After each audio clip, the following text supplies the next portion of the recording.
से बहुत सारे रेगुलर व्यूअर्स हैं जो हमारी कहानियां देखते तो हैं, लेकिन आपने चैनल को सब्सक्राइब नहीं किया है। अगर आप भी उन 85% लोगों में से एक हैं, तो जल्दी से सब्सक्राइब बटन दबाओ। और हाँ, लेटेस्ट थ्रिलिंग क्राइम स्टोरीज की नोटिफिकेशंस के लिए बेल आइकन दबाना मत भूलना।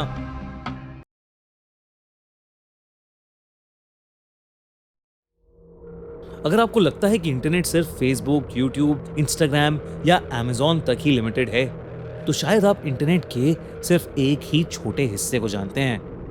इंटरनेट में एक और दुनिया है, डार्क वेब की दुनिया, जहां रूल्स नहीं होते, जहां इंसान बस एक समान बनकर रह जाता है और जहां मौत एंटरटेनमेंट बन जाती है। ये कहानी है केविन की, एक 18 साल का आम सा लड़का जो थाईलैंड में अपनी फैमिली के साथ रहता था। उसने हाल ही में अपना स्कूल खत्म किया था और वो अपने एग्जाम रिजल्ट्स को लेकर ज्यादा कॉन्फिडेंट नहीं था, पर उसका प्लान था डिजिटल मार्केटिंग में करियर बनाने का। रिजल्ट्स आने में अभी काफी टाइम था और क्योंकि इंट्रोवर्ट से केविन के ज्यादा दोस्त नहीं थे, तो वो अपना ज्यादातर टाइम ऑनलाइन बिताता था। डिस्कॉर्ड और रेडिट उसके बेस्ट फ्रेंड्स थे। साथ ही उसने एक स्पेशल ब्राउजर इंस्टॉल किया हुआ था ताकि कोई उसकी ऑनलाइन प्रेजेंस ट्रैक ना कर पाए। उसका फेवरेट पास टाइम था कॉन्स्पिरेसी थ्योरीज देखना। केविन घंटों तक रेडिट पर कई कॉन्स्पिरेसी थ्योरीज के बारे में पढ़ता रहता था, पर एक थ्योरी थी जिसमें उसे स्पेशल इंटरेस्ट था, रेड रूम्स। उसने पढ़ा था कि रेड रूम्स ऐसी लाइव स्ट्रीम्स होती हैं जहां लोगों को एक रूम के अंदर टॉर्चर किया जाता है रियल टाइम में, लोगों के वोट्स के जरिए, जहां अनोनिमस लोग यानी जिनकी आइडेंटिटी छुपी होती है, वो लोग फैसला करते हैं कि रेड रूम के अंदर विक्टिम के साथ क्या होगा, कैसे होगा और कब तक होगा। ऑनलाइन बहुत सारे लोग ये कह रहे थे कि ये सब फेक होता है, ये सिर्फ एक अर्बन लेजेंड है और रेडिट का क्रीपी पास्ता है। लेकिन कुछ यूजर्स के थ्रेड्स कुछ और ही कहानी सुना रहे थे। रेड रूम्स की एग्जिस्टेंस का कोई ठोस प्रूफ नहीं था और शायद इसलिए केविन इन रेड रूम्स में और ज्यादा इंटरेस्टेड हो गया था।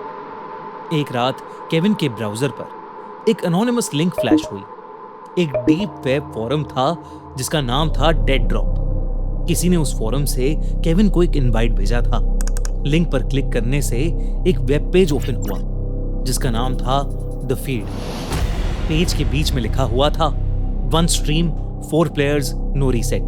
केविन को लगा कि ये कोई स्कैम है और उसने तुरंत उस वेब पेज को बंद कर दिया, पर वो अब भी क्यूरियस था। उसने एक थ्रेड पर पढ़ा था कि अक्सर रेड रूम्स के इनवाइट्स ऐसे ही आते हैं। थोड़ी देर बाद उसने फिर से अपना ब्राउजर खोला और वो वेब पेज ओपन किया। स्ट्रीम की स्क्रीन ब्लैक थी, सिर्फ एक 10 मिनट का काउंटडाउन चल रहा था और नीचे एक यूजर नेम दिख रहा था, व्यूअर #YSH92। 10 मिनट बाद स्ट्रीम स्टार्ट हुई। स्क्रीन पर किसी जगह की लाइव फुटेज थी। एक बड़ा सा कमरा जिसमें लाइटिंग के नाम पर बस एक बल्ब जल रहा था।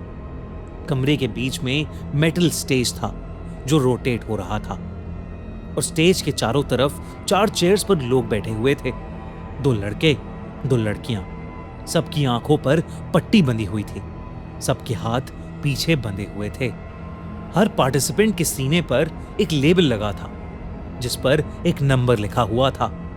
तभी स्क्रीन पर एक लाइन फ्लैश हुई, feed session 39 initiated, welcome viewers, game 1 begins. पहला गेम था कन्फेस टू सर्वाइव।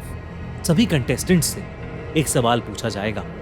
जो भी पार्टिसिपेंट 30 सेकंड्स के अंदर सच बोल देगा वो बच जाएगा और बाकी पार्टिसिपेंट्स की पनिशमेंट व्यूअर्स डिसाइड करेंगे। सवाल था, तुमने जिंदगी में सबसे बड़ा झूठ क्या बोला है? पार्टिसिपेंट नंबर 1 ने कोई जवाब नहीं दिया और टाइम खत्म हो गया। केविन की स्क्रीन पर एक वोटिंग विंडो खुल गई। ऑप्शंस थे electric shock, boiling water splash या plastic wrap suffocation. Voting window पर तुरंत वोट्स आने शुरू हो गए। केविन बस शॉक में अपना स्क्रीन देखता रहा। वोटिंग कंप्लीट हुई और इलेक्ट्रिक शॉक जीत गया। केविन का स्क्रीन 1 सेकंड के लिए ब्लैंक हुआ और फिर वो पार्टिसिपेंट उस रोटेटिंग स्टेज के बीच में एक चेयर पर बैठा दिखा। उसके गले में एक थिक मेटल बैंड था उस बैंड में एक लाइट फ्लैश हुई और फिर उस लड़के को इलेक्ट्रिक शॉक दिए गए। स्क्रीन पर व्यूअर्स ने इमोजीज कमेंट करने शुरू कर दिए। अगली पार्टिसिपेंट एक लड़की थी। उसने कन्फेस किया कि उसने अपने फ्रेंड का अबॉर्शन सीक्रेट लीक कर दिया था, पर व्यूअर्स को यह जवाब वीक लगा। वोटिंग विंडो पर आया पनिश एनीवे। इस बार ऑप्शन जीता nail gun to palm. Stage पर एक मास्क्ड फिगर आया। उसके हाथ में एक नेल गन थी। उसने लड़की के दोनों हाथों में 3-3 कीलें ठोक दी। वो चीख रही थी, पर व्यूअर्स उसके दर्द को एंजॉय कर रहे थे। केविन के लिए ये सब बहुत भयानक था। उसने तुरंत उस वेब पेज को बंद करने की कोशिश की, पर उसका कर्सर वहीं फ्रीज हो गया था।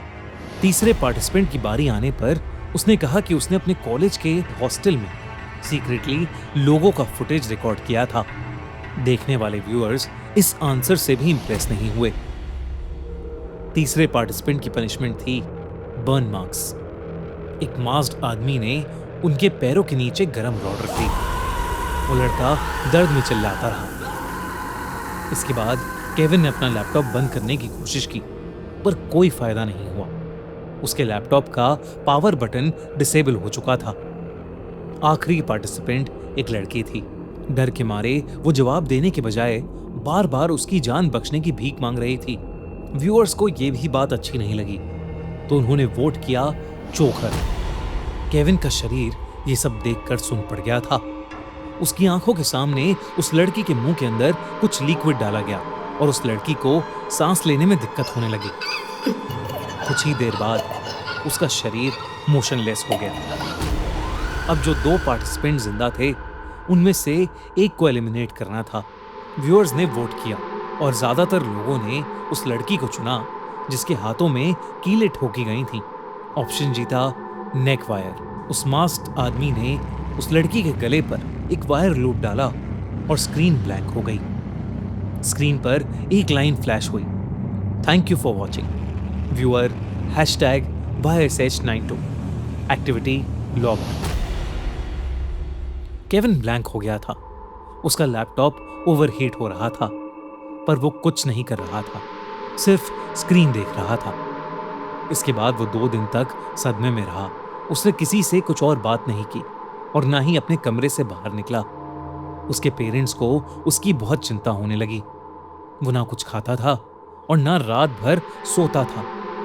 उसकी आंखें हर वक्त लाल रहती थीं और वो अपने लैपटॉप या फोन को छूता भी नहीं था। तीसरे दिन की सुबह जब केविन के पेरेंट्स उसके रूम में गए, तो उन्हें अपने बेटे का बेजान शरीर बिस्तर पर मिला। उसे फौरन हॉस्पिटल ले जाया गया, पर डॉक्टर ने बताया कि उसे एक कार्डियक अरेस्ट आया है, जिसकी वजह से उसकी डेथ हो गई है। उसके कमरे से उसकी एक डायरी मिली, जिसमें उसने उस स्ट्रीम के बारे में सब कुछ लिखा था।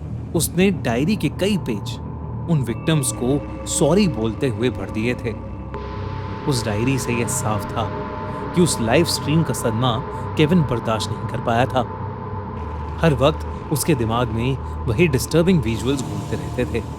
आज भी कुछ यूजर्स कहते हैं कि वो रेड रूम, जिसका नाम द फीड है, वो अभी भी एक्टिव है। लिंक रैंडमली कहीं से भी अपीयर होता है, लेकिन सिर्फ उन लोगों के सिस्टम्स पर जो इसके बारे में ढूंढने जाते हैं या डार्क वेब की लिंक्स पर क्लिक करते हैं। सब कुछ फेक लगता है जब तक कोई उन लिंक्स पर क्लिक ना करे। दोस्तों, हमारी आपसे यही रिक्वेस्ट है कि डार्क वेब की इस दुनिया से दूर रहें। और अगर आपको डार्क वेब की एक क्राइम स्टोरी पसंद आई, तो हमारे चैनल द क्राइम शो को सब्सक्राइब करना बिल्कुल मत भूलिएगा।